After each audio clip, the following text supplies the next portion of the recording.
সেহরির সময় বাড়িতে ফোন দিলাম। আম্মা ফোন ধরলেন, বললেন হ্যালো। আমি বললাম আব্বাকে দেন। আম্মা খানিক অবাক হলেন। সাধারণত বাড়িতে ফোন দিলে আম্মার সাথে বেশি কথা হয়। আব্বা ফোনে কথা বলতে তেমন স্বাচ্ছন্দ্য বোধ করেন না। আম্মা আব্বাকে ফোন দিলেন। আব্বা ফোন ধরতেই আমি বললাম, আব্বা, আব্বা, ও আব্বা, আব্বা, আব্বা। আব্বা অবাক গলায় বললেন, কি হয়েছে আব্বা? আমি বললাম, আব্বা, ও আব্বা, আব্বা, আব্বা, আব্বা, ও আব্বা, আব্বা। আব্বা এবার রীতিমতো চিন্তিত হয়ে পড়লেন। তিনি বিভ্রান্ত গলায় বললেন, কি হয়েছে আব্বা, কি হয়েছে? আমি আবারও বললাম, ও আব্বা, আব্বা, আব্বা, আব্বা, আব্বা, ও আব্বা।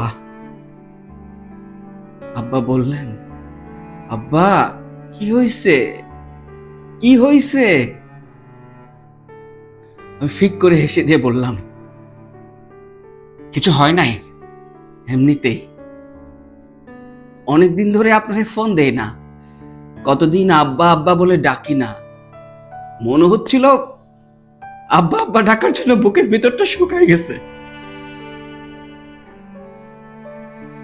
পানি খাইতে না পারলে যেমন তৃষ্ণা লাগে, ঠিক সেরকম গলা শুকায় গেছে। কেমন খাকা লাগতেছিল বুকের মধ্যে। সেই জন্য তৃষ্ণা মিটাইলাম। আব্বা, আব্বা, ও আব্বা, আব্বা, আব্বা। আমি ফোন রেখে দিলাম। খানিক বাদে আম্মা ফোন দিয়ে গম্ভীর গলায় বললেন, তুই তোর তুই তোর আব্বারে কি বলছস?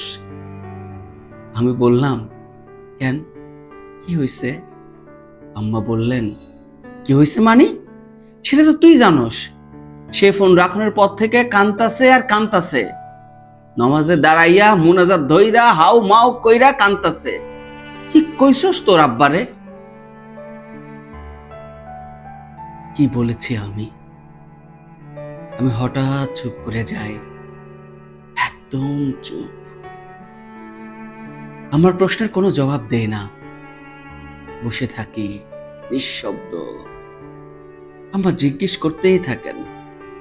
আমার চোখ ক্রমশই ঝাপসা হতে থাকে, গাল ভেজে যেতে থাকে। বাইরে সুবেহ সাদিকের আলো ফুটছে। সেই আবছা আলোর দিকে তাকিয়ে আবার হঠাৎ মনে হতে থাকলো, আব্বা কাঁদুক, কাঁদুক তার পুত্র। জগতে এই কান্নার খুব দরকার, খুব। এই অস্থির সময়ে অজস্র কষ্ট, বেদনা, শঙ্কা, হাহাকার, ঘৃণা, মৃত্যু, জিজ্ঞাসার কান্নায় ক্রমশই ডুবে যেতে থাকা জগতে এমন গভীর অনুভূতির তীব্র কান্না, এমন অপার ভালোবাসায় ডুবে থাকা বিশুদ্ধ কান্না খুব দরকার, খুব দরকার।